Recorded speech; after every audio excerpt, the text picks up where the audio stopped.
Oi, você está ouvindo o Criminalismo e aqui é Verônica, começando para falar sobre violência doméstica. E dessa vez eu trouxe Matias Glens, que é um psicólogo e trabalha na defensoria, e falou para mim que já trabalhou bastante com violência doméstica. Então eu queria conversar com ele sobre isso para a gente entender melhor como é que funciona na prática, né? Oi, Matias, tudo bom?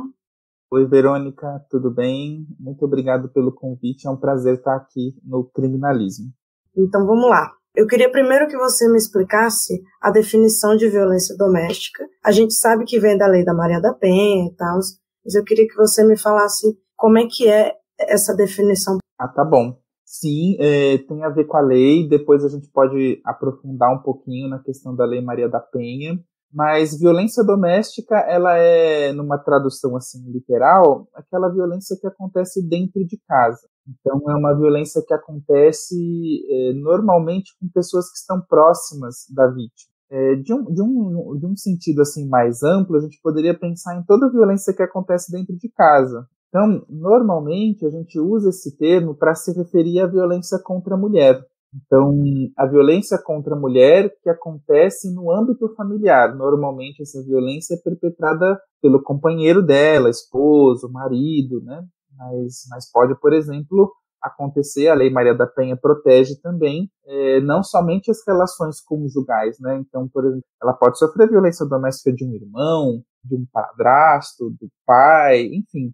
A violência doméstica, portanto, e a Lei Maria da Penha tem esse viés, é uma lei que protege a mulher vítima de violência, não importa quem seja o autor dessa violência. Então, esse é um ponto importante. Um outro ponto, que é um ponto que normalmente as pessoas têm dúvidas, né? Mas a Lei Maria da Penha serve para, por exemplo, se a mulher está sofrendo violência do irmão? Serve sim.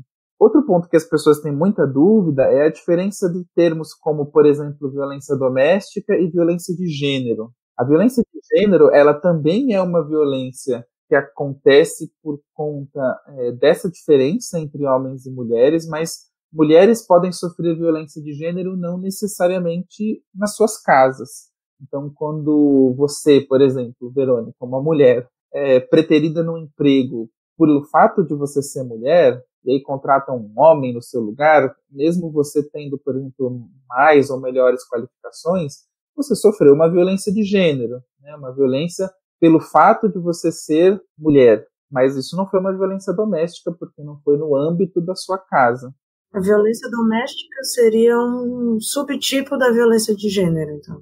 Perfeito. A violência doméstica é um subtipo da violência de gênero, um subtipo, digamos assim, perpetrada por quem está próximo dessa mulher. E esse é, inclusive, uma das características, né, da violência doméstica. Ela, por acontecer no âmbito privado, no âmbito da intimidade, é uma violência que muitas vezes as próprias vítimas querem esconder. Então, demora muitas vezes para acontecer a denúncia, ou quando acontece essa denúncia, a mulher muitas vezes se sente na dúvida sobre a continuidade dessa denúncia ou não. Enfim, por isso que acho que trazer esse assunto da violência doméstica ele é sempre muito importante, até para encorajar as pessoas que estão passando por esse problema a fazerem essas denúncias e a tentar quebrar esse ciclo, né? Ah, sim, com certeza, porque existe muito medo, né, dessa violência piorar, de ter consequências piores, e tem também o medo da sociedade de julgar, de achar que ela está errada, que o agressor que está certo, né? Uhum. Muitas vezes o que a gente vê nas vítimas de violência doméstica é uma certa dificuldade até para nomear aquilo que elas estão sofrendo como violência. Então, acho que uma das principais origens da violência doméstica é a nossa cultura machista. A gente vive numa sociedade que ela é ainda, infelizmente, estruturalmente machista. Acho que a gente está num processo de mudança, essa mudança tem acontecido vagarosamente, mas ainda assim vivemos num caldo cultural muito machista. Tanto homens quanto mulheres são socializados desde pequenininho numa cultura machista. Então, quando você acha que o seu filho não tem nenhum problema de jogar bola e a menina tem que ficar em casa cuidando de boneca, você está ensinando o que é ser homem e o que é ser mulher. Quando você manda a menina sentar de perna fechada e o menino pode sentar de perna aberta, você está ensinando um papel social, o que se é esperado de um homem e o que é se esperado de uma mulher. Então não tem nada de natural, né, em ser homem e ser mulher. Eles são papéis construídos socialmente, e esses papéis eles estão tão presentes e tão inconscientes que muitas vezes a própria vítima e a sociedade têm dificuldade de dizer que a violência é uma violência. Sim, acaba tendo muito mais dificuldade porque é uma coisa estrutural e cultural que a gente vive. Então a construção dessa violência, ela vai vindo e vai sendo aceita com o tempo, e o homem, ele vai ter esse papel de tomar conta, né? O papel de ser o provedor e também de usar a mulher como um objeto dele, né? Tem toda essa criação, tem todo esse processo.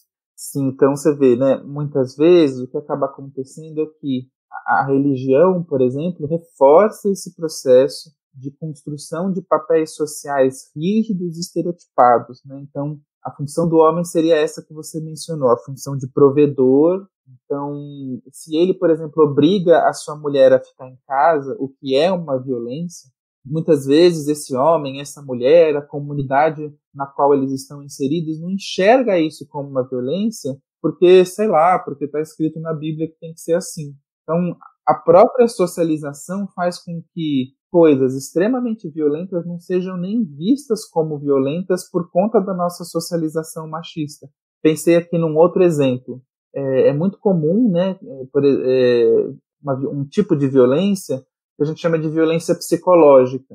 Então, a violência psicológica tem de vários jeitos, mas, por exemplo, o homem que é um homem que fica bisbilhotando as redes sociais da mulher, que exige que ela dê a senha do e-mail, que fica olhando o WhatsApp dela para saber se ela está conversando e com quem que ela está conversando. Quer dizer, é uma atitude de invasão de privacidade, é, portanto, uma violência psicológica, mas ainda assim uma violência, e que muitas mulheres confundem isso com amor, por exemplo, com cuidado, com carinho, com atenção, né? Então, nos atendimentos que a gente fazia na defensoria, muitas vezes aparecia isso. Mas ele pede a minha senha do e-mail porque ele gosta de mim, porque ele se preocupa. Se ele não se preocupar, se ele não pedisse o meu WhatsApp, é porque ele não me ama.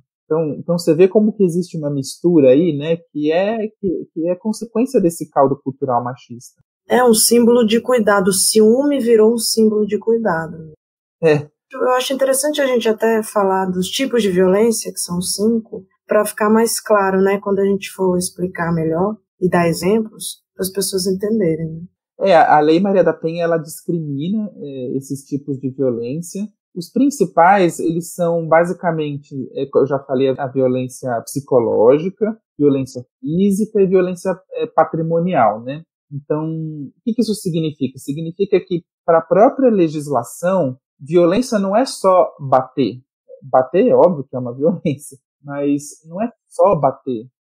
Isso também é outra coisa que as pessoas confundem muito. A violência, ela é também uma violência que pode ser não física, seja ela psicológica, como, por exemplo, isso que eu falei, né? Uma pessoa que invade a privacidade, ou, por exemplo, uma pessoa que xinga, que humilha, isso tudo é violência psicológica. Ou até mesmo violência patrimonial. Vamos supor que você tem um homem que não deixa, por exemplo, a mulher gerir o próprio salário. Então, todo o salário que ela ganha, ele é que gerencia, porque ele é o homem, ele é o chefe, supostamente, né, daquela família. Isso é uma violência patrimonial. Isso acontece com muito, né? Acontece com muita frequência. Isso acontece com muita frequência, Verônica, porque uma das principais dificuldades que as mulheres que chegavam na defensoria solicitando ajuda, né, para resolver as questões de violência com o marido, é o fato da dependência econômica. Então, e essa dependência econômica pode acontecer tanto se a mulher não trabalha, quanto se ela trabalha e o marido se apropria desse salário, por exemplo. Sim.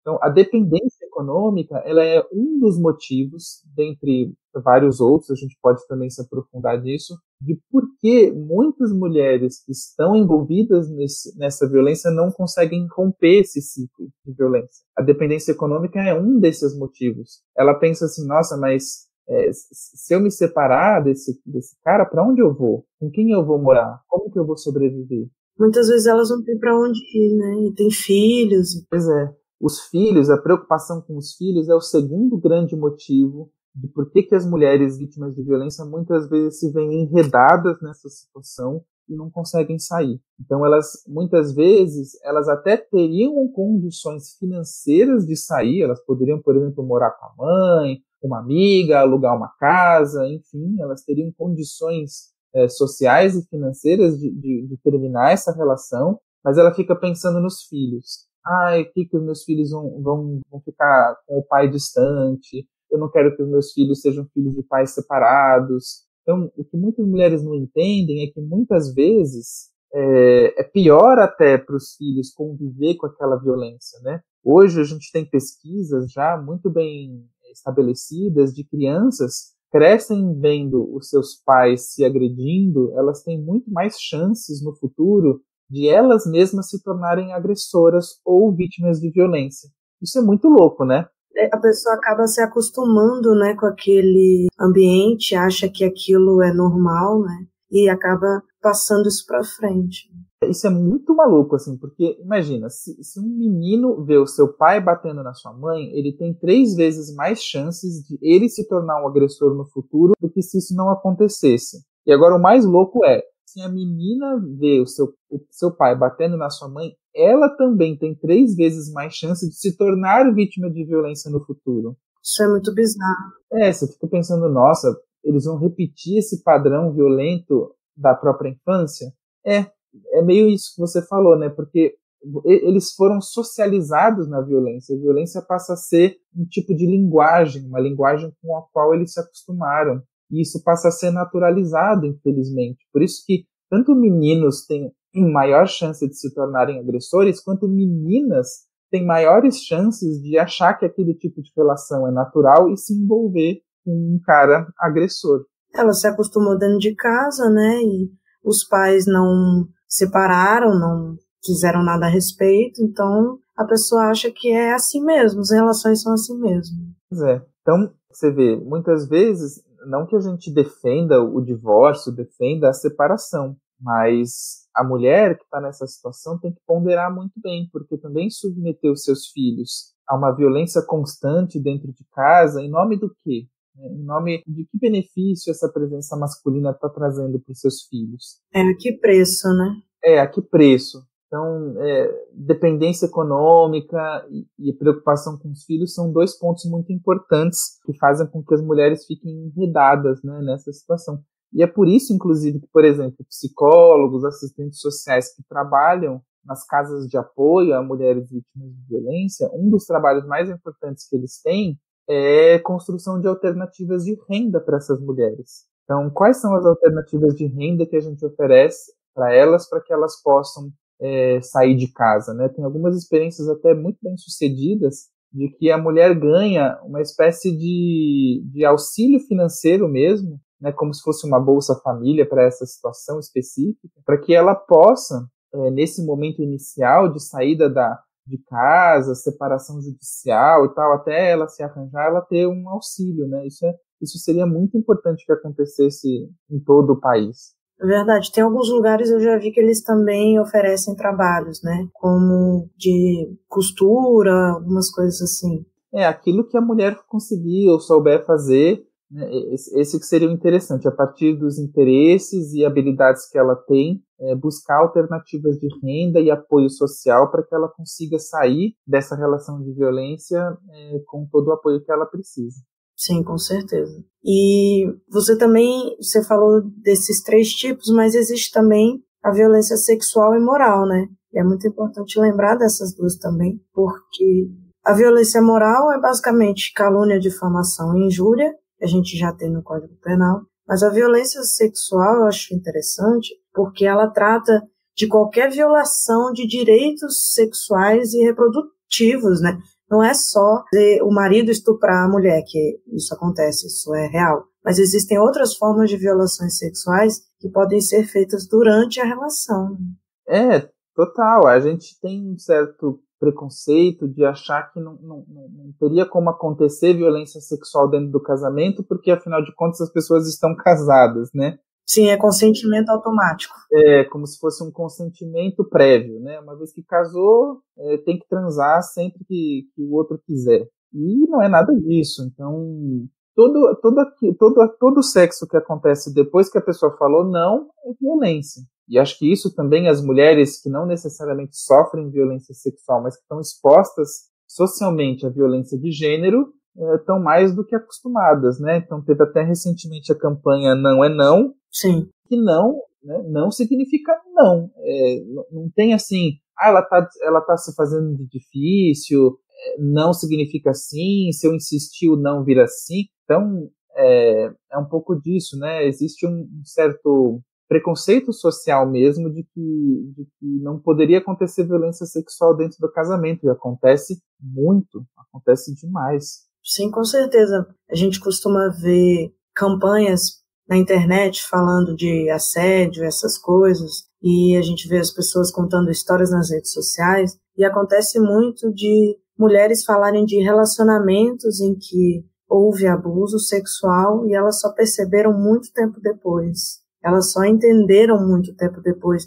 E o sofrimento, ele existe, mas muitas vezes a mulher também não aceita esse sofrimento, não aceita esse estranhamento. Ela sente que tem alguma coisa errada acontecendo, mas ela não... É como se ela não aceitasse o instinto dela. Ela acha que, não, por que eu estou incomodada com isso? Isso é normal, isso faz parte, né? Essa coisa, de novo, do cultural, do social, né, que a gente aprende. Eu costumo dizer que não existe nada errado e nada proibido que acontece entre quatro paredes, desde que as pessoas concordem. Então, a concordância e a voluntariedade é o que determina se aquela relação é uma relação sexual saudável ou não. Então, não importa assim, que tipo de sexo que você faça, ou que tipo de práticas sexuais você tem preferência, né, contanto que seja consentido. Então, muitas mulheres acabam, por exemplo, só percebendo que sofreram violência muito tempo depois, que elas foram induzidas ou obrigadas pelo marido a fazer coisas que elas não queriam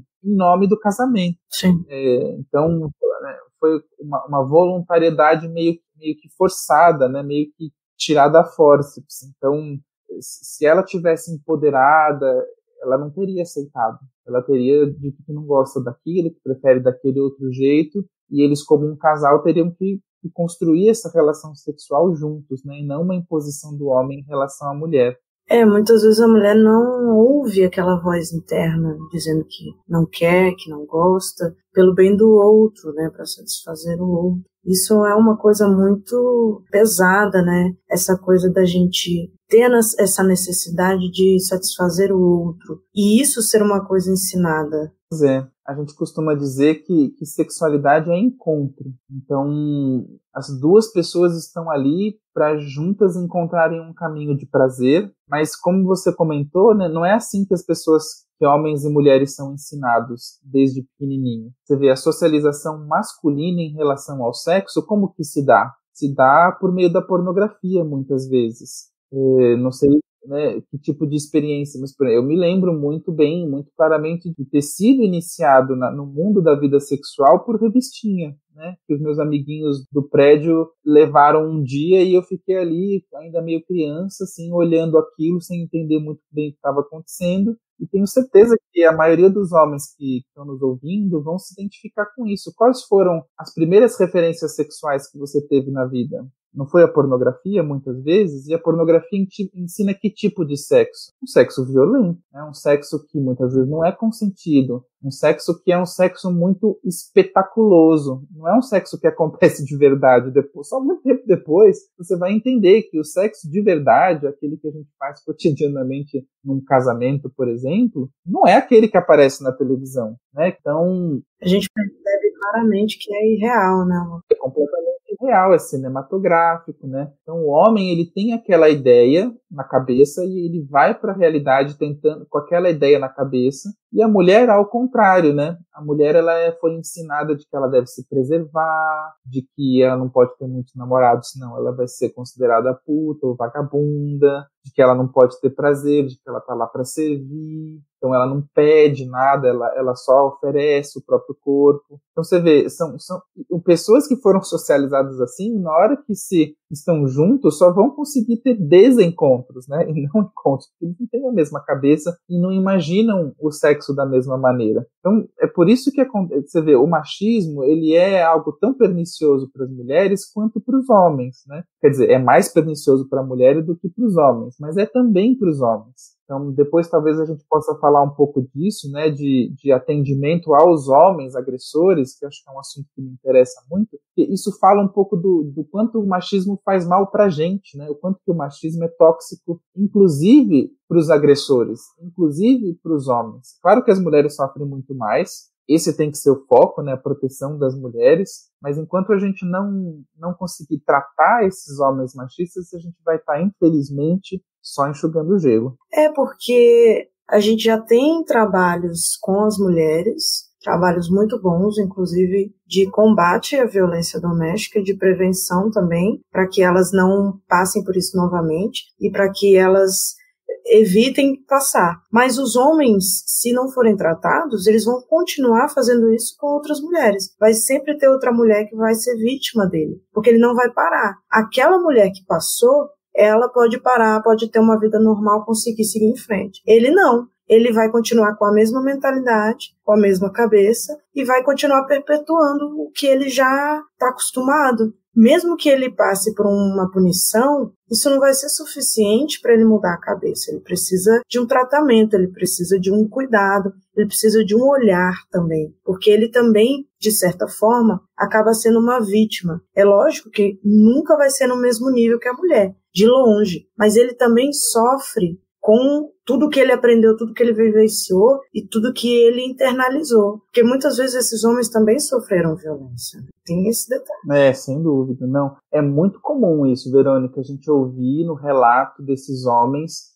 histórias de violência, né? É claro que não justifica a violência, por óbvio, né, que eles estão perpetrando, mas ajuda a gente a entender. Eu super concordo contigo, assim, por isso que eu sou um defensor dos serviços de atendimento e ressocialização aos homens autores de violência doméstica. Esse é um debate assim super quente e super polêmico hoje no movimento feminista. Por quê? Porque dentro do movimento feminista tem duas vertentes em relação a isso, né? Aqueles que acham que o foco ainda deve ser completamente para a mulher, então a gente não poderia desviar esforços, digamos assim, né? Seria uma colonização dos homens até dentro do próprio movimento feminista, e outras que entendem essa linha que é a qual eu me filio, de que a gente sim, obviamente, tem que proteger as mulheres, e esse acho que tem que ser o foco da política pública de combate à violência, mas enquanto a gente não conseguir desenvolver bons métodos e técnicas de atender esses homens, a gente realmente vai estar só enxugando gelo, porque é isso, você protegeu uma mulher, conseguiu com que ela saísse,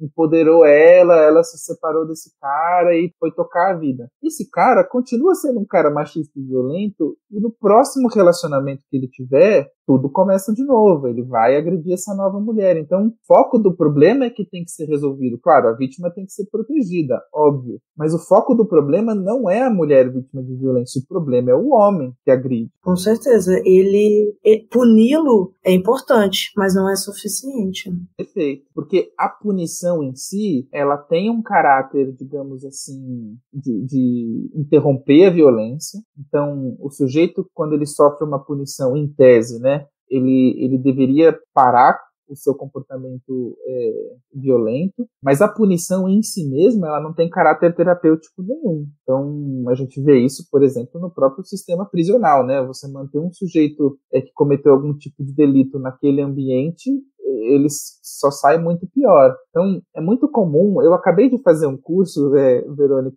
que a gente chama de gênero e masculinidade, que é justamente um curso voltado para discutir o machismo em nós, né, homens. Então, um curso que é voltado para a formação de facilitadores que vão atender homens autores vítimas de violência. Então, quando a gente atende esses homens autores de violência, uma das coisas muito comuns nos primeiros encontros é esses caras estarem absolutamente revoltados pelo fato de estarem ali. Então, eles não conseguem sequer enxergar a violência que cometeram. Pois eles foram obrigados a irem, né, para esse lugar. Muitas vezes eles são obrigados em troca de uma redução de pena ou em troca de alguma outra vantagem processual. Então eles estão ali meio que a contragosto, né? Não tem muito outro jeito disso acontecer. Se fosse esperar a voluntariedade do agressor para querer se tratar, esperar sentado, né? Isso não vai acontecer. Com certeza. Mas ao longo dos encontros é muito incrível ver como que esses homens vão sim conseguindo, aos pouquinhos, com muita dor e sofrimento, repensar um pouco esse lugar machista que eles sempre ocuparam.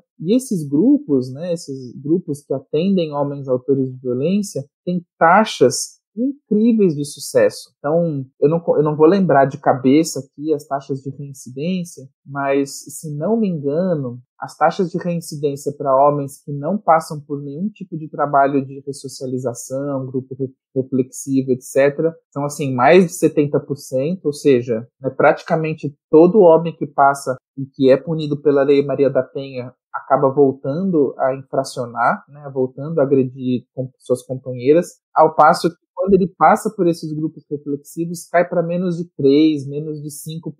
Então, assim, é um trabalho muito importante, né, para que esses homens não voltem a agredir outras mulheres no futuro. E é bom que demonstra que funciona, né, porque o que a gente precisa mesmo é de estudos e que demonstrem como isso dá certo, para poder mostrar que a gente pode mudar essa situação. Sem dúvida. Esses grupos são muito legais, porque a gente discute com os homens, por exemplo, essas questões, né? Papel social, então discute com eles tudo isso que a gente comentou, né? Papel social de provedor, lugar da mulher, como no lugar do âmbito privado. A gente vai discutindo ponto por ponto do machismo, só que não de uma forma de palestra, assim, né? Não é uma aula, mas é numa roda, e as pessoas vão podendo contar suas histórias em relação a esses temas. É interessante que o machismo ele afeta os homens também de forma negativa, e isso faz com que as mulheres sofram ainda mais, porque eles não podem chorar, eles não podem demonstrar fraqueza. Então a violência acaba sendo uma forma deles de agirem, né, de se comportarem, de demonstrarem o que sentem. E quem sofre primeiro é a mulher, né? É lógico que os filhos também sofrem, os pais também sofrem, mas principalmente a mulher. Você vê essa coisa do machismo, né? Homem não chora, engole o choro. Se você brigou como é que os pais costumam falar para os filhos, né? Se você brigou na rua e apanhou na rua, vai apanhar de novo em casa. Sim. Né? São todos os ditados populares que envolvem uma educação machista. Só faz exatamente isso, né? Com que um homem não aprenda a entrar em contato com os seus sentimentos. E aí, quando ele sente uma coisa que ele não consegue pôr em palavras, bom, isso é psicanálise clássica freudiana, né? Toda vez que a gente tem um conflito subjetivo que não consegue pôr em palavras, esse conflito ele aparece sob a forma de sintoma. E um dos sintomas é a violência, sem dúvida nenhuma.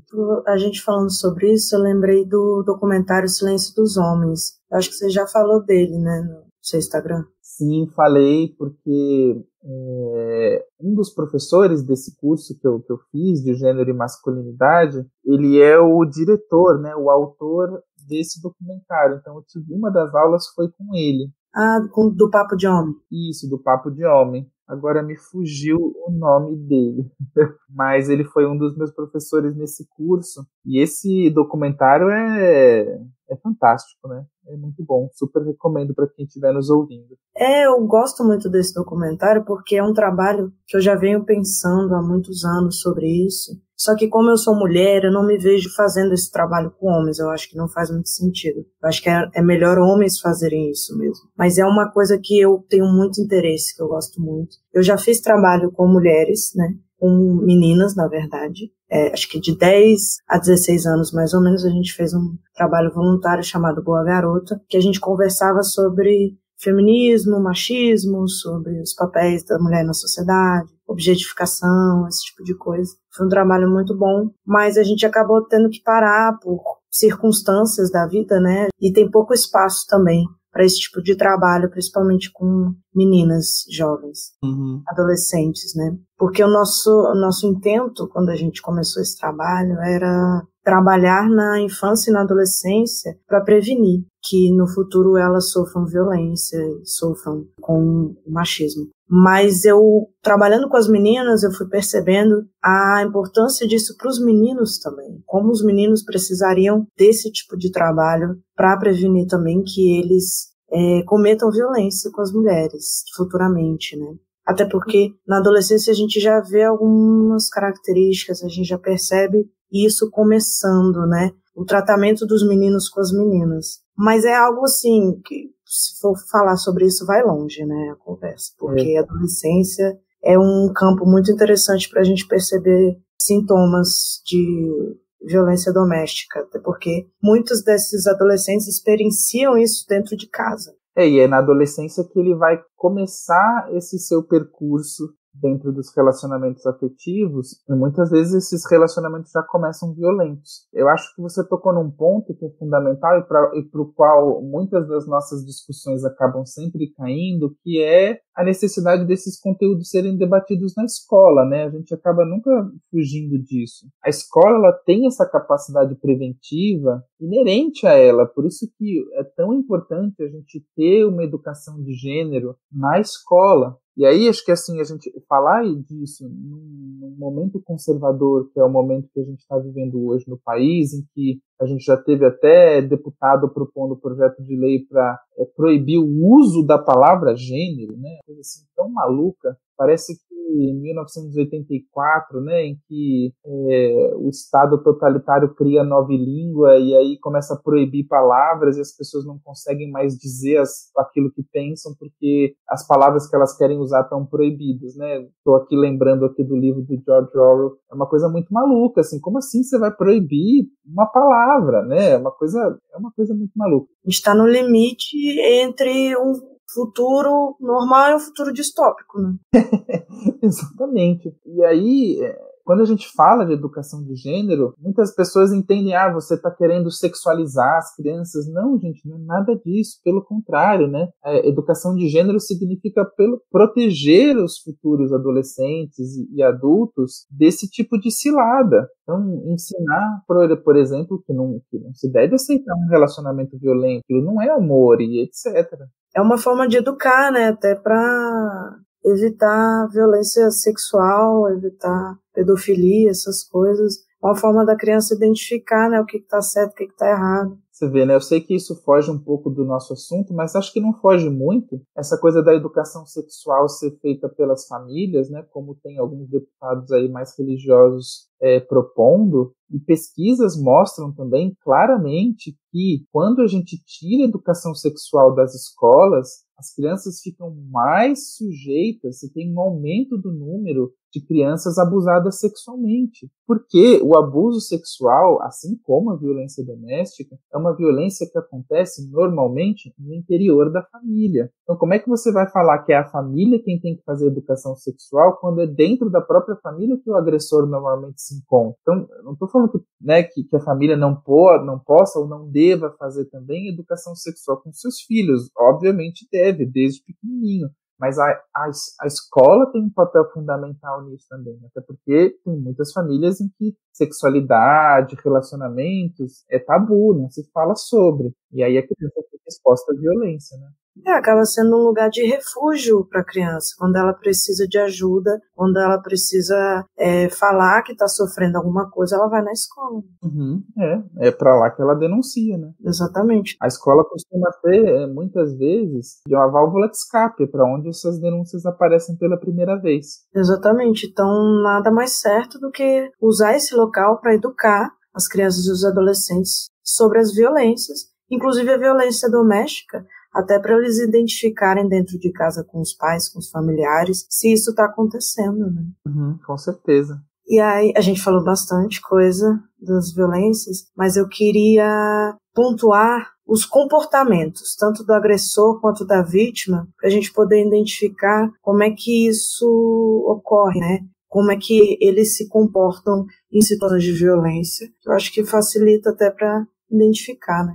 Olha, eu penso no seguinte, é muito comum, né, na violência doméstica a gente ouvir falar do ciclo da violência. Então tem bastante a ver com o comportamento de vítimas e agressores. O que significa o tal do ciclo da violência doméstica? Significa o seguinte, né? Que normalmente a violência doméstica ela acontece num ciclo que faz assim. Imagina que o ato da violência a gente chama de momento agudo do ciclo. É quando de fato aquela violência aconteceu. Vamos tomar um exemplo aqui: o marido bateu na mulher. Logo depois disso vem um período de arrependimento. Esse cara começa a pedir perdão, fala que nunca mais vai fazer isso. E essa mulher, até porque ela quer continuar esse casamento muitas vezes, tem a preocupação com os filhos, enfim, mil motivos, acaba aceitando. Então, a gente fala num segundo momento que a gente chama de período de lua de mel. Lua de mel é esse período em que esse cara bateu, está arrependido, quer reconquistar sua mulher.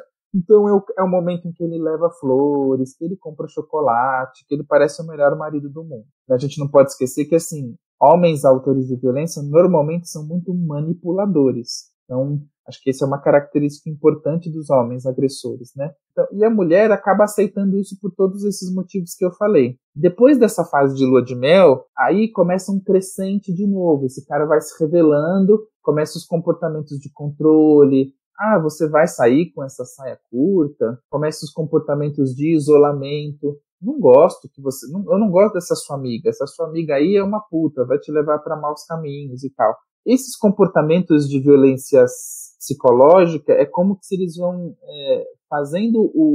eles vão criando o pano de fundo para a violência física acontecer de novo. Então você vê como é que é um ciclo, né? Você tem o comportamento agudo, a fase aguda em que a violência acontece. Vem um período de arrependimento, em que esse cara tenta reconquistar a mulher, depois um período de enamoramento, lua de mel, tá tudo bom, tá tudo maravilhoso. Começa a coisa a degringolar de novo, com esses comportamentos assim de violência psicológica, né, controle, isolamento social, etc., até que bate de novo e o ciclo recomeça. Então, isso é algo muito típico. Isso se expressa, Verônica, inclusive nos órgãos de justiça, por exemplo, lá na defensoria, então, ou na delegacia de polícia. É muito comum, né, que a mulher, por exemplo, na hora em que ela sofre a violência, fase aguda do ciclo, ela vai para a delegacia e faz um boletim de ocorrência. Alguns dias depois, ela já está na fase de lua de mel, ela volta na delegacia, retira a denúncia que fez. Então, o profissional que está atendendo essa mulher, seja ele da psicologia, seja o policial,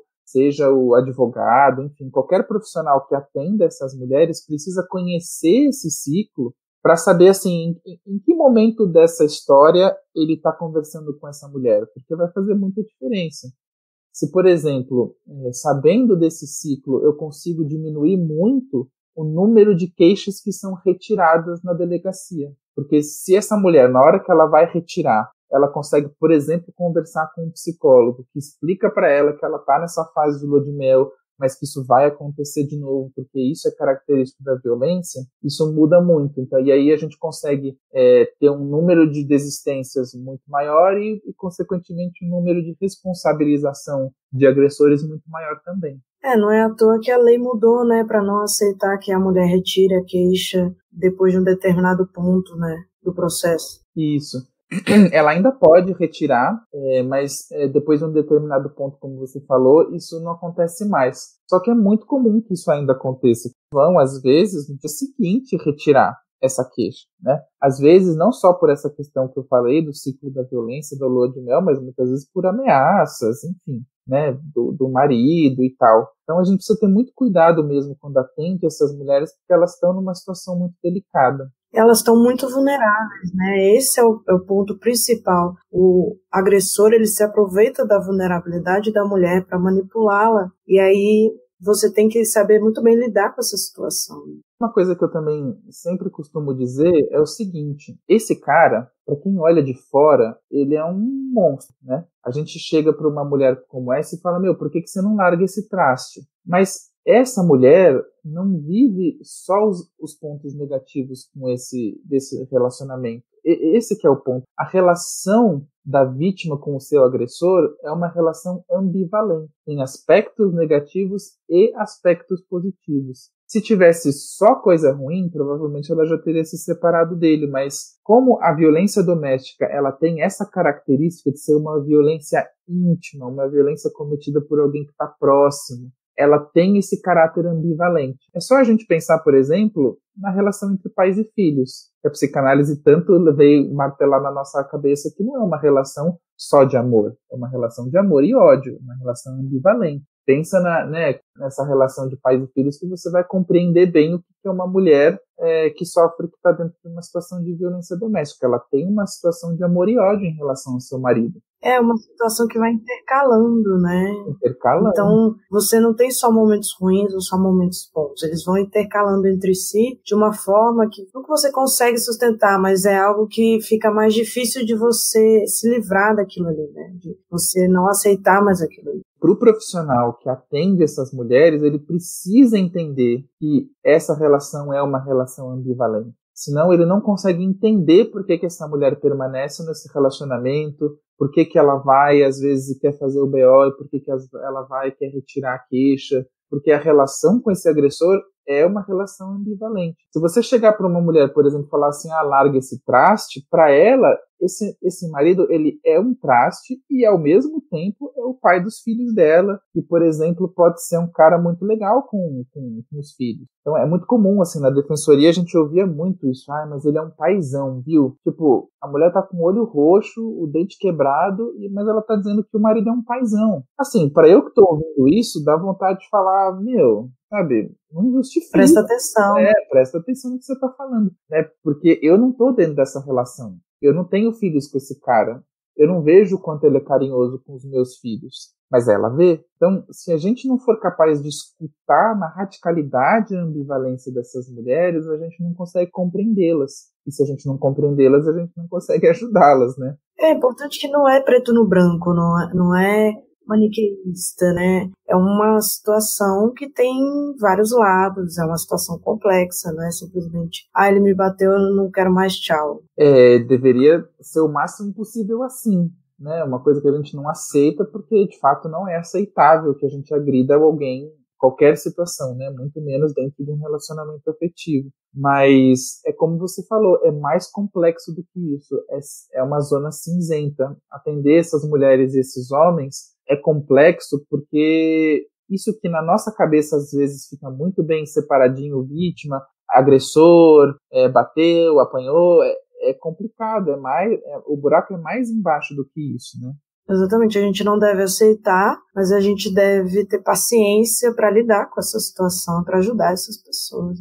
Então, por exemplo, é muito comum, assim, às vezes você recebe, mas como é que eu faço para ajudar uma amiga que está passando por essa situação? Se você, por exemplo, chegar para essa sua amiga e falar, larga esse traste, ele não te merece, você pode ir melhor do que ele, a única coisa que você vai gerar nessa sua amiga é uma sensação de incompreensão tremenda. Então, a primeira coisa que eu recomendo é escute e pergunte para ela como que você pode ajudá-la. Exponha que existem saídas para isso, existem locais onde ela pode ir se proteger, inclusive com os próprios filhos, locais sigilosos, então abrigos sigilosos em que o marido não vai ter consciência nem conhecimento de onde ela está, que ela vai poder ficar durante o tempo com os filhos. Então, esse é o que a gente tem que fazer e não mostrar que a gente não consegue compreender a situação em que ela se encontra. O mais importante nessa hora é o apoio, né? Você dá um apoio emocional de ouvi-la e dá um apoio no sentido de dar alternativas, de ajudá-la a ir atrás de resolver essa situação. Você vê isso tudo que eu falei assim a título de exemplo, né?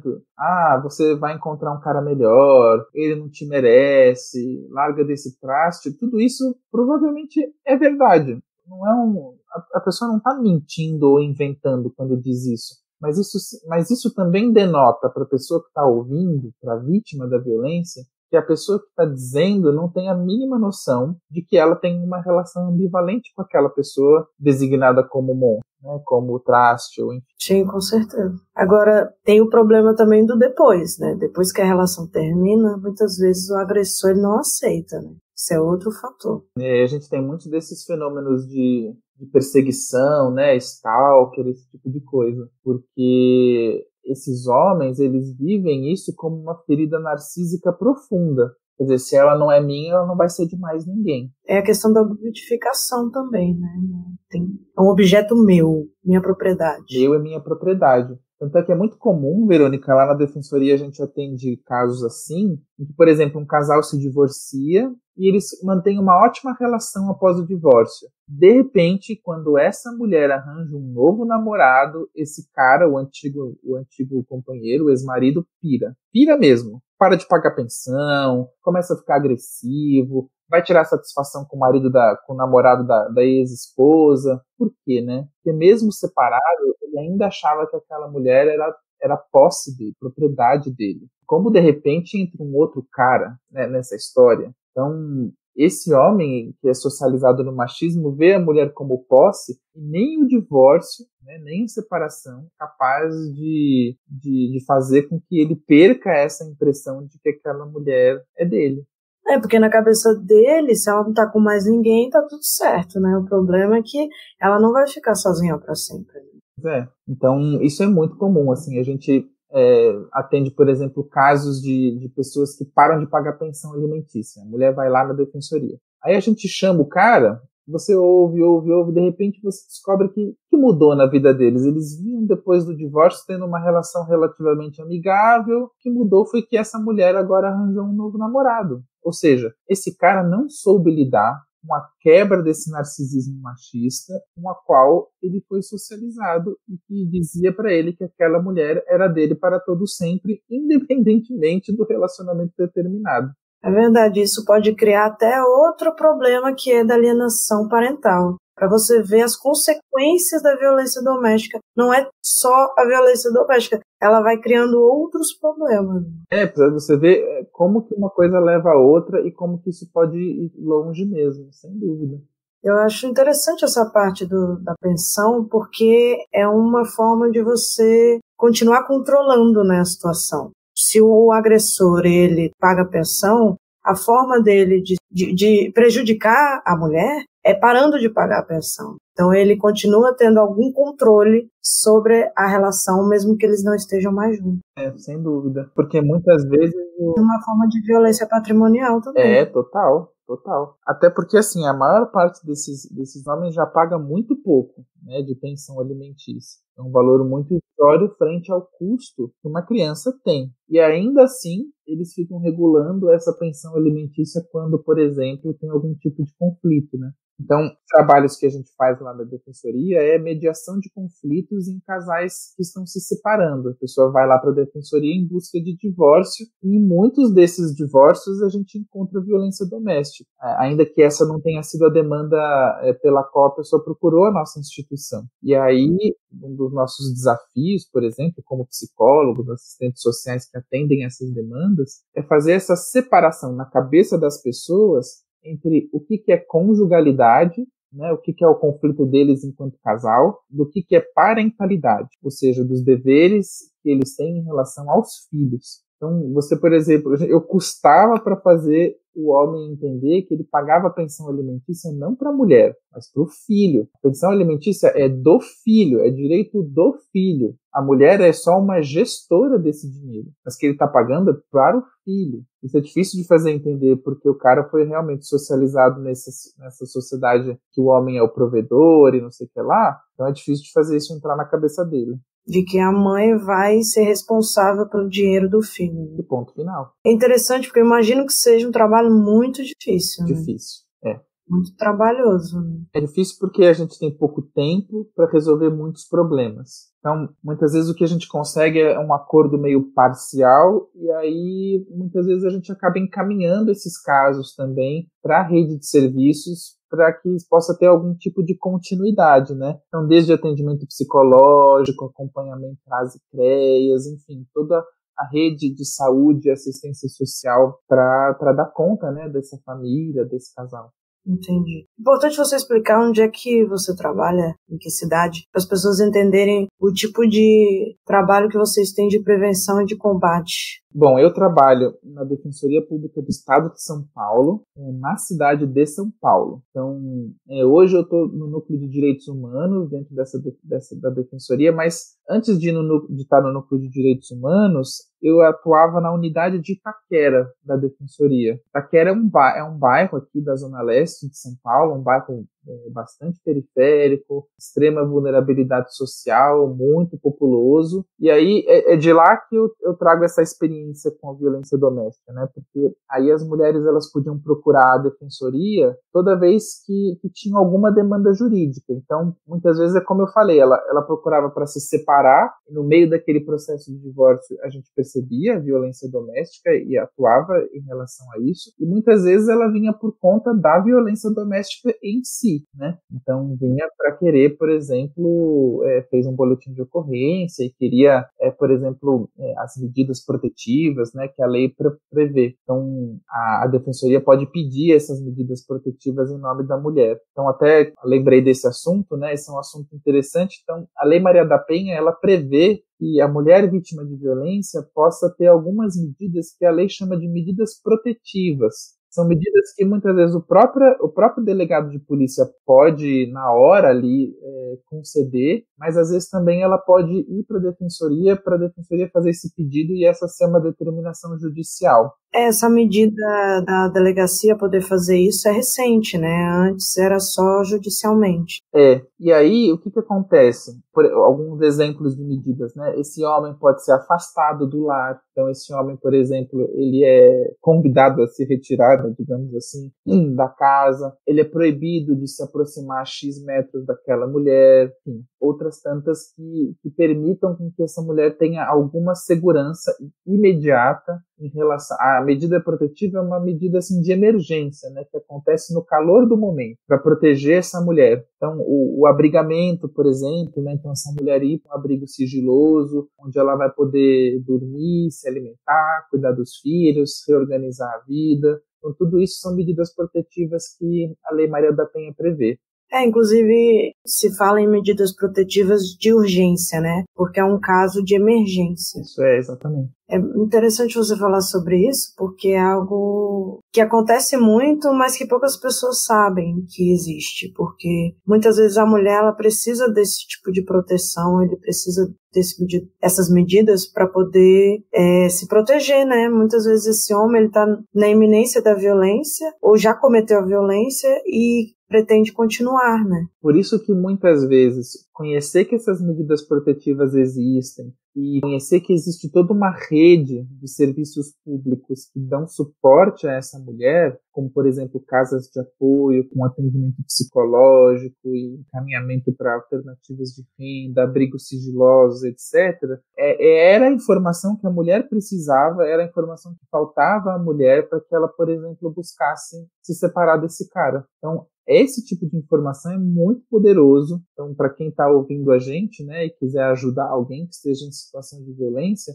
talvez esse seja o caminho mais adequado. Olha, mas você sabia que existem medidas protetivas que você pode se utilizar? Sabia que tem toda uma rede de apoio voltado para a mulher vítima de violência, que oferece apoio jurídico, apoio psicológico, apoio social para você sair dessa situação? Então, é esse tipo de informação que a gente precisa divulgar para que as mulheres se empoderem e consigam, né, deixar essas relações violentas. Com certeza. E eu lembrei agora que também muito importante falar sobre o Disque Denúncia, que é o 180. Ele é específico para violência doméstica contra a mulher. E também existe um aplicativo chamado Mete a Colher, né, fazendo alusão à briga de marido e mulher não se mete a colher. E então, nesse caso, é para meter a colher. E ele tem um serviço gratuito de apoio emocional e apoio jurídico. Então, a mulher que estiver passando por algum tipo de violência, quiser algum tipo de auxílio, tirar dúvidas, conversar com alguém, ela pode utilizar esse aplicativo que é gratuito e ela vai ter essa ajuda gratuita também. Muito legal. Acho que são boas recomendações. Existem muitas coisas que estão sendo feitas de forma voluntária com essa preocupação, né? A preocupação em ajudar mulheres que sofrem violência doméstica e tentar evitar também esse tipo. E acho que também, assim, vale a pena dizer que se você está passando por uma situação como essa, você pode buscar o apoio das defensorias públicas. Então, é um órgão público, ele é gratuito, constituído em todos os estados da federação. Então, todo estado da federação tem a sua defensoria pública e que está lá para oferecer o apoio jurídico, né, que você precisa. Lá, provavelmente, muitas vezes delas também tem o psicólogo, o assistente social, que podem fazer os encaminhamentos necessários para o apoio psicológico e para o apoio social. Então, acho que é uma via, né? E as delegacias da mulher também, quer dizer, uma recomendação que eu sempre faço é que, se você puder escolher, vá numa delegacia especializada, ou seja, uma delegacia de violência contra a mulher. Aqui em São Paulo tem, eu não sei se isso não é verdade para todas as cidades, especialmente cidades pequenas, né? E o que a gente tem também de relato é que muitas dessas mulheres, quando vão para a delegacia fazer a denúncia, são muito maltratadas nesses espaços, né? Sim, com certeza não tem um preparo das delegacias que não sejam especializadas para lidar com esse tipo de violência. Muitas vezes eles falam para a mulher desistir, para a mulher, tem certeza? Não, mas deixa a poeira baixar, espera um pouquinho. Infelizmente isso acontece. Casamento é isso mesmo, tem briga. Ah, mas olha, não sei o quê, é porque ele tinha bebido, não é sempre assim. E aí vai se criando todo um tipo de tentativas de dissuadir essa mulher de fazer a denúncia. Acaba tendo um julgamento que não deveria existir dentro de uma delegacia. Mas a delegacia especializada da mulher, ela também não é essa coisa maravilhosa, né? Mas não. Ainda é melhor, com certeza. O que eu falo de orientação é que, assim, é preferível, porque ali existe uma especialização de atendimento, mas como você falou, ainda deixa muito a desejar o atendimento que a maioria das mulheres encontra nas delegacias especializadas também. Infelizmente. Porque, infelizmente, é uma questão cultural. Então, independente do tratamento, da especialização que essas pessoas tenham, elas ainda vão julgar. Então, muitas vezes ainda existe uma dificuldade de lidar não só com violência doméstica, mas com caso de estupro também, muitas vezes. Então, é preferível que você vá numa delegacia da mulher, mas é importante que você vá acompanhado, é importante que você tenha em mente. Você vai precisar contratar um advogado, porque isso é outra questão. Muitas vezes a mulher que sofre violência doméstica, ela não entende que ela tem direito a um advogado também. Ela também tem direitos que precisam ser preservados, então ela também precisa procurar esse auxílio jurídico. Sem dúvida, isso é essencial mesmo, para que ela chegue já bastante empoderada, né, com todas as informações que ela precisa para tocar esse processo adiante. Senão, muitas vezes, o sistema é tão perverso que acaba virando a responsabilidade e ela sai como a culpada da situação, né? Ah, que mulher má, imagina, tá denunciando um cara tão bom, olha só, né? Com certeza. E como existe também casos de falsas acusações, que a gente sabe que são minoria absoluta, mas isso vai criando essa falsa impressão de que a mulher pode estar mentindo, que a mulher pode estar inventando, que ela pode estar incomodada com a situação, que ela quer ficar com o cara e ele não quer, entendeu? Existem várias desculpas que as pessoas dão para querer dizer que não é real a situação. Especialmente se tem um preconceito de classe envolvido, né? Ou seja, se esse marido, por exemplo, é um cara rico, um cara influente na sociedade, imagina que ele ia fazer um negócio desse. Então, uma vez eu atendi um caso lá na defensoria, que era o caso de uma estagiária, era uma aluna de direito, que começou a se relacionar com um professor da faculdade e começou a sofrer violência do professor. E o cara era, inclusive, assim, professor de direito constitucional, direitos humanos, sei lá, um cara super reconhecido, né, defensor das minorias e tal. Então, quando ela fez a denúncia, ninguém acreditava. Mas não, é possível, o fulano de tal, imagina, não sei o quê. E ela começou a ser desacreditada, começou a ser culpabilizada pela denúncia que estava fazendo. E no final das contas se provou que ela tinha razão e tal, mas muitas vezes acontece isso, né? Infelizmente, a violência doméstica é uma violência muito democraticamente espalhada pela sociedade, ou seja, ricos e pobres, né? É uma violência que está presente nas classes altas e nas classes baixas. Não tem distinção, né? E pode ocorrer, inclusive, em relações homoafetivas, né? Sem dúvida, sem dúvida. E, inclusive, numa relação homoafetiva, se a vítima é mulher, a Lei Maria da Penha protege. Ela tem todos os direitos previstos na lei. Com certeza, porque não deixa de ser uma violência, não precisa ser um homem violentando. Isso, não precisa ser um homem batendo, o que precisa ser uma mulher sofrendo. Aí a lei se aplica. Sim, sim, com certeza, isso é muito importante também. Acho que a gente falou bastante coisa, né? Acho que ficou bem completo. Uau, acho que sim, ficou bem completo. Claro, esse é um assunto, como a gente estava falando, super complexo e delicado e cheio de nuances, então a gente nunca vai esgotar, mas eu acho que foi uma ótima reflexão. Quem está nos ouvindo deve estar com um monte de coisa na cabeça, né? Um monte de questões aí. Tem muita coisa para questionar. E a ideia do criminalismo é exatamente esse. Eu já falei isso antes, vou repetir. A minha ideia é trazer assuntos de forma fundamentada, mas não totalmente, para que a pessoa questione e busque ela própria aprofundar, né, o assunto, entender melhor e pegar dados e procurar informações, porque eu quero instigar as pessoas, eu quero trazer controvérsias e assuntos difíceis para a gente poder discutir, para a gente poder falar, né? É importante que a gente não se cale em relação a essas coisas, né? Acho que quanto a isso você conseguiu cumprir os seus objetivos, está de parabéns. Tá certo, então. Muito obrigada, viu, Matias? Eu que agradeço pelo convite. Deixa eu aproveitar a oportunidade de fazer um pequeno jabazinho. Ah, sim, com certeza. Vai na fé. Se você me permite. Eu tenho um canal de psicologia jurídica no YouTube, com o meu nome, é Matias Psicologia Jurídica. Quem se interessa por esses assuntos pode me seguir lá. E tem também a minha conta no Instagram, que é Matias Glens Psi Jurídica, também com conteúdos de psicologia forense, psicologia jurídica, enfim. Quem se interessar por esse assunto, é só me encontrar lá. É verdade, o canal dele é ótimo. Fala de vários assuntos, inclusive já falou de criminal profiling, que é a minha área, e eu vejo muitas poucas pessoas falando sobre isso, né? Mas você fala de várias coisas dentro da psicologia jurídica. A minha ideia é fazer, é claro que eu não sou especialista em todas elas, né, mas a ideia é fazer uma apresentação bem genérica de todas as áreas da psicologia jurídica para que as pessoas que têm interesse possam conhecer e aí se aprofundando em cada uma das múltiplas áreas, né, que tem na psicologia jurídica. Espero que vocês tenham gostado. Para mim foi um prazer bater esse papo com você hoje. Que ótimo, muito obrigada, então, até mais. Até, um abraço.